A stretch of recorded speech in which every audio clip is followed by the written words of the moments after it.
Welcome to Shatabdi Technical College, Web Technology Third Become Part 2 Continuation. Last క్లాస్లో మనం frames, formatting tags, web technology introduction అవన్నీ చూసాం కదా. ఇప్పుడు ఫామ్స్ అంటే హెచ్టిఎంఎల్లో ఫామ్స్ని మనం ఎలా క్రియేట్ చేయాలో నేర్చుకుంటాం. ఫస్ట్ ఆఫ్ ఆల్ అసలు ఫామ్స్ అంటే ఏంటో చూడండి. ఫామ్స్ అనేవి ఏంటి? ఏదైనా ఒక రిజిస్ట్రేషన్ ఫామ్ కానీ లేదా మనం ఏదైనా ఒక అప్లికేషన్స్ ఫామ్ కానీ ఫిలప్ చేస్తూ ఉంటాము సిస్టంలో. అలా ఫిలప్ చేసినప్పుడు ఏంటంటే నేమ్స్ అడుగుతుంది, అలాగే ఏదైనా సెలెక్ట్ లాంగ్వేజెస్ అడుగుతుంది, మన ఫస్ట్ నేమ్ అడుగుతుంది, లాస్ట్ నేమ్ అడుగుతుంది. ఒక ఫామ్లో మనం ఫామ్ అంతా కూడా ఫిలప్ చేసిన తర్వాత లాస్ట్లో మళ్ళీ మనం సబ్మిట్ చేస్తాం. అంటే అలాంటి ఫామ్స్ని మనం హెచ్టిఎంఎల్ యూజ్ చేసుకుని ఎలా క్రియేట్ చేయాలో ఇక్కడ నేర్చుకోవచ్చు. ఫస్ట్ ఫామ్స్ అనేవి చూడండి. అంటే ఫామ్స్ అంటే ఏంటంటే మన యూజర్స్ మనం ఇచ్చే ఇన్పుట్ని ఆ ఫామ్ అనేది కలెక్ట్ చేసుకుంటుంది అనమాట. అంటే మీరు ఫస్ట్ నేమ్ అడగగానే మీరు ఫస్ట్ నేమ్ అనేదాన్ని ఎంటర్ చేస్తారు, అంటే అది కలెక్ట్ చేసుకుంటుంది కదా. అలా యూజర్స్ ఏదైతే ఇన్పుట్ ఇస్తారో అది ఫామ్స్ అనేవి ఏంటంటే కలెక్ట్ చేసుకుంటాయి అనమాట. ఇప్పుడు మనం ఫామ్స్లో హెచ్టిఎంఎల్ ఏంటంటే మెయిన్గా ఫామ్ అనే ఎలిమెంట్ని యూజ్ చేసుకుంటాం. అంటే ఫ్రేమ్స్ యూజ్ చేసుకున్నప్పుడు, ఫ్రేమ్ కాన్సెప్ట్స్ యూజ్ చేసుకున్నప్పుడు ఫ్రేమ్ అనే ఎలిమెంట్స్ని, ఫ్రేమ్ సెట్ ఎలిమెంట్స్ని యూజ్ చేసుకున్నాం. అలా ఇక్కడ ఫామ్స్ కాబట్టి ఫామ్ అనే ఎలిమెంట్ని యూజ్ చేసుకుంటాం. ఇందులో ఏంటంటే ఇప్పుడు ఈ ఫామ్స్లో డిఫరెంట్ టైప్స్ ఆఫ్ ఇన్పుట్ ఎలిమెంట్స్ని యూజ్ చేసుకుంటాం. ఏమేమి ఎలిమెంట్స్ అంటే first text fields. Text fields అంటే ఏంటంటే ఇప్పుడు మీరు నేమ్స్ ఎంటర్ చేస్తున్నారు, ఫస్ట్ నేమ్ ఎంటర్ చేస్తున్నారు, లాస్ట్ నేమ్ ఎంటర్ చేస్తున్నారు, అంటే ఆ ఎంటరింగ్ అంతా కూడా లెటర్స్లో ఉంటుంది కదా, ఆల్ఫాబెట్స్లో ఉంటుంది. అవి text fields. Next check boxes. Check boxes అంటే ఏంటంటే మీరు ఏదైతే నేమ్స్ ఎంటర్ చేస్తారో అవి ఒక బాక్స్ ఫార్మేట్లో ఉంటాయి, check boxes. Next radio buttons. Radio buttons అంటే ఏంటంటే నెంబర్ ఆఫ్ చాయిసెస్ ఉన్నప్పుడు మనం ఏదో ఒక దాన్ని సెలెక్ట్ చేసుకుంటాం. అలాంటి సెలెక్ట్ చేసుకునే వాటిని రేడియో బటన్స్ అంటాం.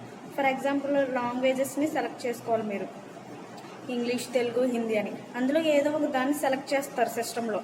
అలా సెలెక్ట్ చేసే బటన్ ఉంటుంది కదా, దాన్ని రేడియో బటన్స్ అంటాం. అంటే వాటిని రేడియో బటన్స్ అంటాం.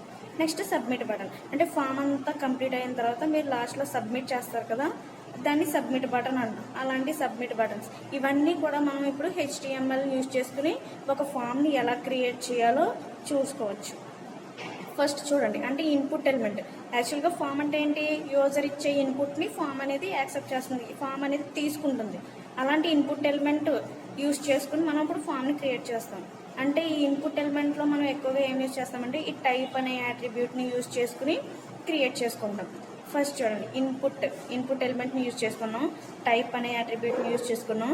ఇక్కడ ఏంటంటే టెక్స్ట్, అంటే టెక్స్ట్ ఫీల్డ్స్ ఎంటర్ చేస్తాం కదా, ఆ టెక్స్ట్ ఫీల్డ్స్లో టెక్స్ట్ అని ఇచ్చుకుంటాం, దాన్ని డబుల్ కొటేషన్స్లో ఇచ్చుకుంటాం.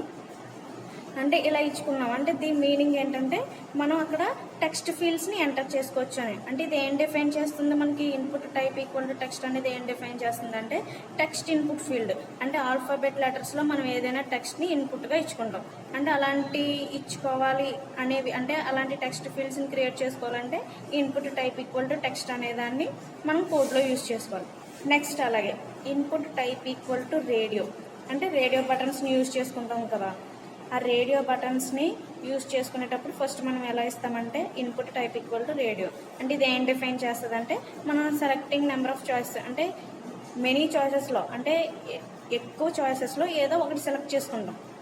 అంటే అలా రేడియో బటన్ యూజ్ చేసుకుని మనం సెలెక్ట్ చేసుకుంటాం. Next input type equal to submit. అంటే సబ్మిట్ బటన్. లాస్ట్లో ఫామ్ అంతా కంప్లీట్ అయిన తర్వాత మనం సబ్మిట్ బటన్ క్లిక్ చేస్తాం కదా, అలా సబ్మిట్ బటన్ క్లిక్ చేయాలి. అంటే అలా ఫామ్లో మనం సబ్మిట్ క్లిక్ చేయాలి అంటే ఆ బటన్ అనేది మనకి ఫామ్లో రావాలి అంటే input type equal to submit అనేదాన్ని యూజ్ చేసుకుంటాం. అంటే వీటిని ఎక్కువగా యూజ్ చేసుకుని మనం హెచ్టిఎంఎల్ కోడ్ అనేది మనం ప్రిపేర్ చేసుకుంటాం. నెక్స్ట్ చూడండి, టెక్స్ట్ ఇన్పుట్.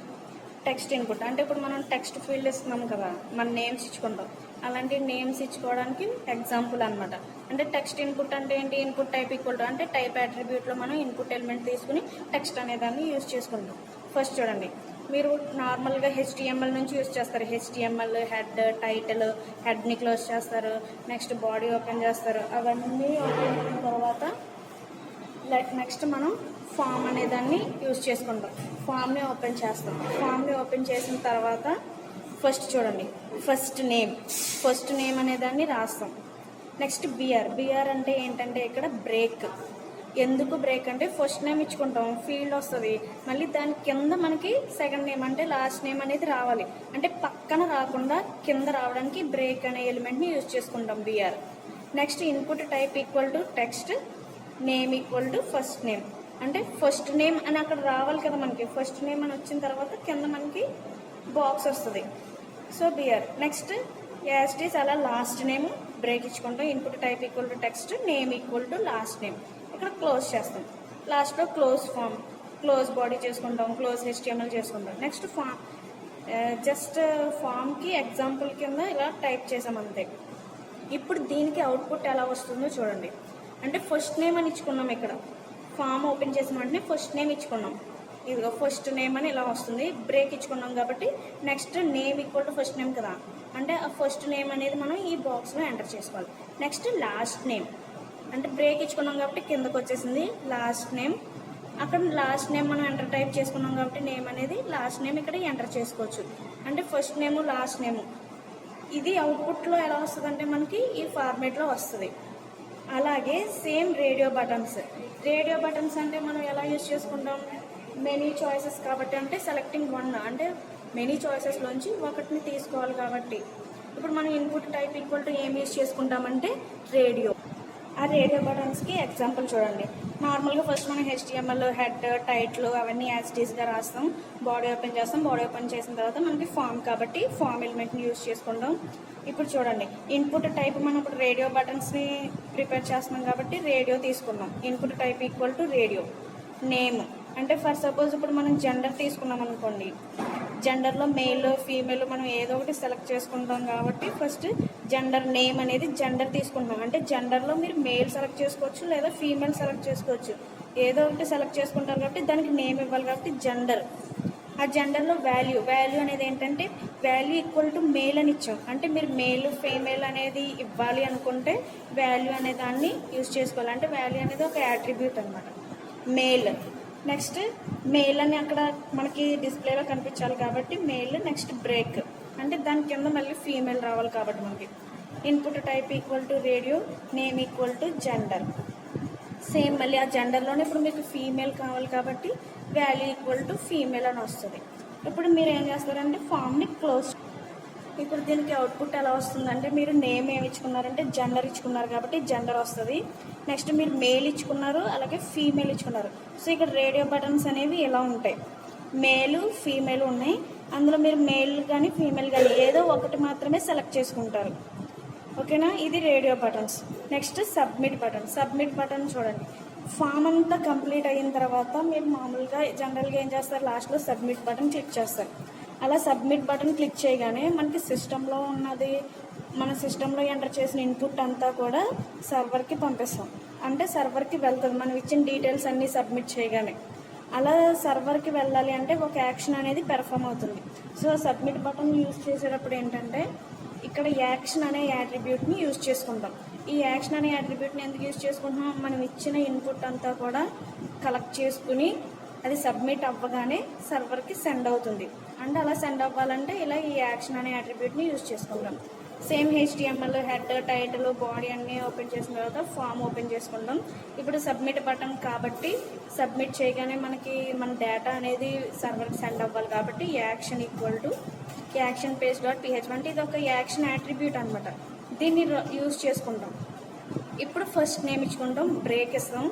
ఇన్పుట్ టైప్ అంటే నేమ్కి ఎప్పుడు కూడా టెక్స్ట్ ఇస్తాం కాబట్టి first name input type equal to text అనే ఇవ్వాలి. అదే మనం బటన్స్, రేడియో బటన్స్ అవి యూజ్ చేసుకోవాలనుకుంటే input type equal to radio అని ఇచ్చుకుంటాం. ఇక్కడ మనం టెక్స్ట్ ఫీల్డ్ కాబట్టి టెక్స్ట్ ఇచ్చుకుంటాం. Name equal to first name. ఇక్కడ చూడండి, నేమ్ ఇచ్చుకున్న తర్వాత వాల్యూ ఈక్వల్ టు మిక్కీ అని ఇచ్చేసాం. అంటే ఏంటి, నేమ్ ఫస్ట్ నేమ్ అంటే నేమ్ కూడా ఆటోమేటిక్గా నేనే ఇచ్చేసాను, మనం ఎంటర్ చేసుకోకర్ లేకుండా నేమ్ కూడా ముందే ఇచ్చేసాను. బ్రేక్ ఇచ్చాం. నెక్స్ట్ లాస్ట్ నేమ్ బ్రేక్ ఇచ్చాం. Input type equal to same text, name equal to last name, value equal to mouse. అంటే లాస్ట్ నేమ్ కూడా మనం ఎంటర్ చేసుకోవాల్సిన అవసరం లేకుండా ఆటోమేటిక్గా నేనే ఇచ్చేసాను వాల్యూ అని. అంటే వాల్యూలో మనం నేమ్స్ ఇచ్చుకుంటాం. ఇక్కడ చూడండి, బిఆర్ అంటే డబల్ బ్రేక్ ఇచ్చాను. ఎందుకు ఇచ్చానంటే ఫస్ట్ నేమ్కి బ్రేక్ ఇచ్చాను, లాస్ట్ నేమ్కి డబల్ బ్రేక్ ఎందుకు ఇచ్చానంటే లాస్ట్ నేమ్ తర్వాత మనం సబ్మిట్ బటన్ క్లిక్ చేస్తాం. సబ్మిట్ బటన్ క్లిక్ చేసేటప్పుడు దీనికి గ్యాప్ ఎక్కువ రావాలి కాబట్టి డబుల్ బ్రేక్ ఇచ్చాను. Next input type equal to చూడండి సబ్మిట్. అంటే ఇప్పుడు సబ్మిట్ బటన్ అంటే మన నేమ్స్ ఇచ్చిన తర్వాత మన డేటా అనేది సబ్మిట్ చేసుకోవాలి. సబ్మిట్ చేయాలి కాబట్టి సబ్మిట్ ఇచ్చాను. వాల్యూ అనేది సబ్మిట్ అంటే ఆ బటన్ లోపల ఏమైనా వస్తుంది, సబ్మిట్ అని వస్తుంది. అంటే ఇక్కడ వాల్యూ అనేది ఎందుకు యూజ్ చేస్తున్నామంటే ఇక్కడ కానీ value equal to Mickey, value equal to mouse అంటే ఆ బాక్స్ లోపల నేమ్ అనేది రావడానికి వాల్యూ అనేది యూజ్ చేస్తాం. ఇక్కడ సబ్మిట్ బటన్ కాబట్టి సబ్మిట్ టైప్ ఇన్పుట్ టైప్ అనేది వాల్యూ ఎలాగో సబ్మిట్టే కదా, సబ్మిట్ అని రాస్తాం. ఫామ్ అనేది క్లోజ్ చేస్తాను. ఇప్పుడు దీనికి అవుట్పుట్ ఎలా వస్తుంది చూడండి. ఫస్ట్ నేమ్ అంటే మనం ఫస్ట్ నేమ్ ఇచ్చాం కాబట్టి ఫస్ట్ నేమ్ మిక్కీ వస్తుంది. లాస్ట్ నేమ్ ఇచ్చాం కాబట్టి లాస్ట్ నేమ్ మౌస్ అనేది ఎంటర్ అయిపోయింది. ఇప్పుడు డబల్ బ్రేక్ ఇచ్చాను కాబట్టి కొంచెం గ్యాప్ ఎక్కువ వచ్చి లాస్ట్లో సబ్మిట్ అనేది వస్తుంది. అంటే మనం సబ్మిట్ బటన్ క్లిక్ చేయగానే ఆ ఫామ్ అనేది సబ్మిట్ అవుతుంది. అంటే ఈ ప్రాసెస్ అంతా కూడా అవ్వాలి అంటే మనం ఈ యాక్షన్ అనే అట్రిబ్యూట్ని యూజ్ చేసుకోవాలి. Next method attribute. Method attribute ఎందుకు యూజ్ అవుతుందంటే మనం ఫామ్ని సబ్మిట్ చేసేటప్పుడు ఈ మెథడ్ అట్రిబ్యూట్ అనే దాన్ని యూజ్ చేసుకుంటాం. అంటే ఈ మెథడ్ అట్రిబ్యూట్లో మెయిన్గా రెండు ఉంటాయి, get method, post method. First get method చూడండి. గెట్ మెథడ్ యూజ్ చేసుకున్నప్పుడు ఎలా యూజ్ చేసుకుంటామంటే ఫామ్ని ఓపెన్ చేస్తాం. ఓపెన్ చేసిన తర్వాత ఇక్కడ మనం మెథడ్ అట్రిబ్యూట్ని ఫామ్ని సబ్మిట్ చేసేటప్పుడు యూజ్ చేసుకుంటామని చెప్పాను. సో ఫామ్ని సబ్మిట్ చేసేటప్పుడు మనం యాక్షన్ అట్రిబ్యూట్ని యూజ్ చేసుకుంటాం కాబట్టి ఇక్కడ కూడా యాక్షన్ అట్రిబ్యూట్ని యూజ్ చేసుకుని మెథడ్ ఈక్వల్ టు గెట్. మనం ఫస్ట్ గెట్ మెథడ్ని యూజ్ చేసుకుంటున్నాం కాబట్టి ఇక్కడ మెథడ్ ఈక్వల్ టు గెట్ అని మెన్షన్ చేస్తాం. ఈ గెట్ మెథడ్ ఎందుకు యూజ్ అవుతుందో చూడండి. మనం ఫామ్ అంటే ఏదైనా ఒక ఫామ్ని క్రియేట్ చేసి దాన్ని సబ్మిట్ చేసేటప్పుడు ఈ గెట్ మెథడ్ యూజ్ చేయడం వల్ల ఏమవుతుందంటే మనం సబ్మిట్ చేసిన డేటా అంతా కూడా అంటే ఫస్ట్ నేమ్ ఇచ్చుకుంటాం, లాస్ట్ నేమ్ ఇచ్చుకుంటాం, మన డీటెయిల్స్ అన్నీ ఇస్తాం కదా, ఆ ఫామ్లో ఉన్న డీటెయిల్స్ అన్నీ కూడా ఎక్కడ విజిబుల్ అవుతాయి అంటే పేజ్ అడ్రస్ ఫీల్డ్లో విజిబుల్ అవుతాయి. పేజ్ అడ్రస్ ఫీల్డ్ అనేది ఎక్కడ ఉంటుందంటే మనకి పైన http/ అని అపేర్ అవుతుంది కదా, డిస్ప్లే అవుతుంది కదా, ఆ డిస్ప్లేలో పేజ్ అడ్రస్ ఫీల్డ్లో మనం ఇచ్చిన డేటా అంతా కూడా విజిబుల్ అయిపోతుంది గెట్ మెథడ్ వల్ల. అంటే ఫస్ట్ నేమ్ ఇస్తారు, లాస్ట్ నేమ్ ఇస్తారు, లాంగ్వేజెస్ కానీ ఏదైనా సెలెక్ట్ చేసుకుంటారు, ఫోన్ నెంబర్ ఇచ్చుకుంటారు, ఇలాంటివి ఇచ్చిన ఆ ఫీల్డ్స్ అన్నీ కూడా మనకి పేజ్ అడ్రస్ ఫీల్డ్లో ఏమవుతుందంటే డిస్ప్లే అయిపోతాయి గెట్ మెథడ్ని యూజ్ చేయడం వల్ల. నెక్స్ట్ చూడండి, URL length is limited. URL length అంటే ఏంటంటే యూనిఫామ్ రీసోర్స్ లొకేటర్. అంటే ఇప్పుడు మనం http/ అని చెప్పి మెన్షన్ చేసుకుంటాం కదా, ఆ లెంత్ అనేది మనం ఎక్కడ వరకు ఇచ్చుకోవచ్చు అంటే 3000 క్యారెక్టర్స్ వరకు మాత్రమే ఇచ్చుకోగలం. అంటే లిమిటెడ్ లెంత్ అనమాట. 3000 క్యారెక్టర్స్ తర్వాత ఇంక మనం ఇచ్చుకోలేము. అంటే మనం ఫామ్ సబ్మిట్ చేసేటప్పుడు 3000 క్యారెక్టర్స్ మాత్రమే ఉండేలా చూసుకోవాలి. Next never use get. అంటే ఈ గెట్ మెథడ్ని యూజ్ చేసుకోకూడదు ఎప్పుడు సెన్సిటివ్ డేటాని సెండ్ చేసేటప్పుడు. అంటే ఫర్ సపోజ్ మనం ఏదైనా ఒక పర్సనల్ డీటెయిల్స్తో ఫామ్ అనేదాన్ని క్రియేట్ చేసామనుకోండి, పర్సనల్ డీటెయిల్స్ అనేవి పేజ్ అడ్రస్ ఫీల్డ్లో అందరికీ అపీర్ అయిపోతాయి కాబట్టి మనం గెట్ అనే మెథడ్ని యూజ్ చేసుకోకూడదు. అప్పుడు నార్మల్ ఇన్ఫర్మేషన్ అయితే మనం గెట్ మెథడ్ని యూజ్ చేసుకుని సెండ్ చేసుకోవచ్చు. అదే మన పర్సనల్ ఇన్ఫర్మేషన్ని సెండ్ చేసేటప్పుడు అంటే లైక్ మన బయోడేటాలు కానీ అలాంటివి ఏదైనా సెండ్ చేసేటప్పుడు ఏంటంటే గెట్ అనే మెథడ్ని మనం యూజ్ చేసుకోకూడదు అంటే ఫామ్ని సబ్మిట్ చేసేటప్పుడు. Next post method. Post method చూడండి, సేమ్ అలాగే ఫామ్ని ఓపెన్ చేసుకుని ఇది కూడా మన ఫామ్ని సబ్మిట్ చేసేటప్పుడు యూజ్ చేసుకుంటాం కాబట్టి సేమ్ యాక్షన్ అట్రిబ్యూట్ని తీసుకుని మెథడ్ ఈక్వల్ టు పోస్ట్ అని ఇచ్చుకుంటాం. లాస్ట్ అయితే మనం గెట్ మెథడ్ యూజ్ చేసుకునే బలం అయితే మెథడ్ ఈక్వల్ టు గెట్, అదే పోస్ట్ మెథడ్ యూజ్ చేసుకునే బలం అయితే మెథడ్ ఈక్వల్ టు పోస్ట్ అని రాసుకుంటాం. ఇప్పుడు పోస్ట్ మెథడ్ చూడండి. పోస్ట్ మెథడ్ని యూజ్ చేయడం వల్ల ఏంటంటే మన పర్సనల్ డేటా కనుక ఎంటర్ చేసామనుకోండి, లేదా సెన్సిటివ్ ఇన్ఫర్మేషన్ అంటే డేటా అనేది ఎంటర్ చేసినప్పుడు అది పేజ్ అడ్రస్ ఫీల్డ్లో మనకి అపియర్ అవ్వదు, అంటే డిస్ప్లే అవ్వదు. అంటే పోస్ట్ మెథడ్ని యూజ్ చేసుకుని మనం సెన్సిటివ్ డేటాని లేదా పర్సనల్ ఇన్ఫర్మేషన్ని ఎవరికైనా సెండ్ చేసుకోవచ్చు. అంటే ఫామ్స్ని సబ్మిట్ చేసుకునేటప్పుడు అది పేజ్ అడ్రస్ ఫీల్డ్లో మనకి డిస్ప్లే అవ్వదు కాబట్టి పోస్ట్ మెథడ్ని యూజ్ చేసుకుంటే మనం సేఫ్గా అంటే సెక్యూరిటీగా మనం సెండ్ చేసుకోవచ్చు. అలాగే దీనికి నో సైజ్ లిమిటేషన్స్. అంటే గెట్ మెథడ్లో అయితే మనకి ఏంటంటే పేజ్ అడ్రస్ ఫీల్డ్లో అవన్నీ డిస్ప్లే అయిపోతాయి కాబట్టి దానికంటూ ఒక లిమిటేషన్స్ ఉంది 3000 క్యారెక్టర్స్. ఇక్కడ ఏంటంటే పోస్ట్ మెథడ్లో మనకి పేజ్ అడ్రస్ ఫీల్డ్లో మనకి డిస్ప్లే అవ్వదు కాబట్టి నో సైజ్ లిమిటేషన్స్ అంటే లిమిటేషన్స్ అనేవి ఉండవు. సో మనం పోస్ట్ మెథడ్ని అంటే పర్సనల్ డేటాను కానీ పర్సనల్ ఇన్ఫర్మేషన్ కానీ సెండ్ చేసుకునేటప్పుడు ఈ పోస్ట్ మెథడ్ని యూజ్ చేసుకుంటే సెక్యూరిటీగా మనకి అది సర్వర్కి సబ్మిట్ అవుతుంది. అంటే ఫామ్ని సబ్మిట్ చేసేటప్పుడు మనకు నచ్చిన మెథడ్ని చూస్ చేసుకుంటే గెట్ మెథడ్ని లేదా పోస్ట్ మెథడ్ని యూజ్ చేసుకోవచ్చు. ఇది ఫామ్స్. రిమైనింగ్ కాన్సెప్ట్స్ మనం నెక్స్ట్ క్లాస్లో చూడొచ్చు.